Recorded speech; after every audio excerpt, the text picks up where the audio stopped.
Hello everybody, how are you doing tonight?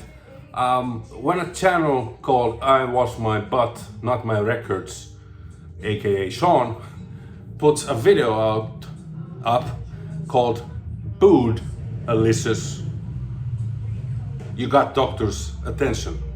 So, yeah, he put a bootleg tag. Oh my, I'm gonna say boot many times with the wrong donations. Anyhow, so yeah, 5 simple prompts to do. Go and check his video. I will put it in the description. And first prompt was to show the oldest bootleg you have released, like time-wise, not how long you've had it, but how, you know. And we're actually listening to it in the background. That is. It wasn't clear yet. 13th Floor Elevators, Easter Everywhere, their second album from 1967. I bought this under the false word escapes me. I thought I was buying an original reissue when I got this from eBay some years ago, and no, it was a unofficial reissue. But sounds good still. I don't mind. I didn't pay too much for it. Labels are quite true to the original. And I don't have to say anything more about that band, Rocky Erickson and all that stuff. What is next? Next one is, I saw a bootleg from a favorite band of yours.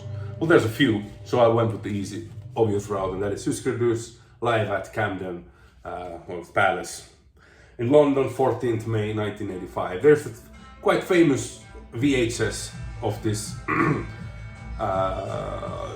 when I was getting into Husker Du in the mid-90s, like really heavily. Then that was the VHS I had, and that blew me away. And this is maybe their best captured live performance. I mean, there's a bunch of Husker Du bootlegs out there, and I don't have many. I've never actually started to really collect Husker Du bootlegs, despite being my number uno favorite band. But this also sounds pretty good, I have to say. So yeah, I just never got into, because there's so many, and many of them I'm sure suck balls. But yeah, this is a great one.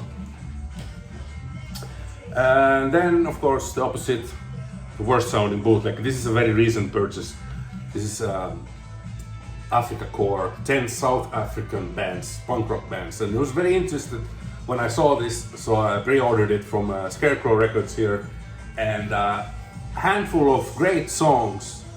The rest are kind of mediocre okays, but I don't know if there's no way you could have made this bootleg sound good, because luckily few of those good songs actually sound listenable, but most of the songs sound like they were recorded with a carrot. And you know, I don't know if whoever put this out, what was it, Shouted Loud, their first 2 releases, this one and another bootleg comp anyhow, and I don't know if they would have done anything to make this sound better. This, I mean, the source tapes must be beaten up and just recorded with a carrot, like I said. So I'm just saying, unless you can get that for cheap, I wouldn't bother with it. I think now it's the best sounding one, yes. There are quite a few that sound really good, and I might throw in a bonus, but this was the first one I thought. I got this a couple of years ago. This is from 2021, Youth of America. Was it? Yeah, Youth of America bootleg reissue, whatever, I don't know. Because some of these bootlegs don't always have anything, so I don't know if this is really even. They're in the gray zone, gray area sometimes, these bootlegs. Sometimes the bands are behind them, then there are official bootlegs, but you know, this is supposed to be an unofficial reissue, so I take it as a bootleg, but it sounds really good. I think just mainly because the original recording was done so fucking well. And it's hard to mess up even when you're making bootlegs and copy of copies. And then there was a bonus question. But before we go to the bonus question, the other great sounding bootleg, I mean, pretty good sounding bootleg, I would say, was this that I bought last autumn here in Greece. I have a soft spot for this Suicidal Tendencies album. I'm sure it's a Grinch album for some, especially thrash fans of and the crossover fans of Suicidal Tendencies, but this was made in 1994. and it's when most of these bands, bigger metal bands, went to the groove metal side of things, and some were really misses. But this one and Overkill, I Hear Black, those two I always liked. And this is a very well made bootleg also. It's made in Russia, Street Trash label, if I didn't mention it, with a lyric insert and everything. You don't see that too often with a bootleg. So minus the excessive use of F-bombs, and although it's funny that so many titles have the word fuck, but it's kind of like gets old, I have to say quickly. But musically, I really like this album and how it sounds, how it's produced. Pretty typical 90s groove metal sounds, some might argue, but there's something else to it. And I saw this lineup of Suicidal Tendencies 1993 in Finland, when they were opening up for Metallica, before Rob was still in the band. Anyway, and then the last one, the bonus question.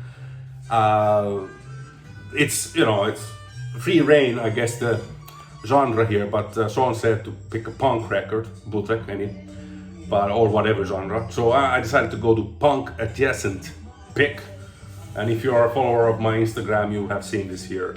It's the Lost Tracks of Danzig. It's a double LP. It's what was this? Death Entertainment, and I think it's a French bootleg label, whatever.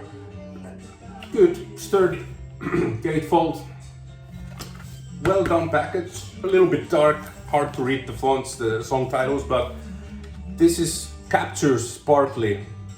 I should have specified more of the questions, so the bootleg should be also from an era that is a little bit different from the usual stuff, so where they kind of step out of the norm, more or less. And I think this one captures some of his experiments, which turned out to be then, of course, later, like the Danzig 5 and so forth. But yeah, there are like Germs cover, and what was it? Caught in My Eye, yeah, and some other cover too. But mostly really good sounding bootleg. Definitely all songs are great in my opinion. This is a bootleg to go for, definitely if you're a Danzig fan. Labels, forgot to show any labels here. But yeah, there is a bootleg, well done. And it was only 22 bucks in euros, which is I guess same in American dollars nowadays. Yeah, that was it. Whoa, 8 minutes. Cool. I don't remember when I did last under 10-minute video. If you exclude some Punk Flamingo shenanigans. But hey, anyway. Thanks Sean, it was a fun Boot-a-licious tag. Should I tag someone? Nah, no. Take care everyone. Bye.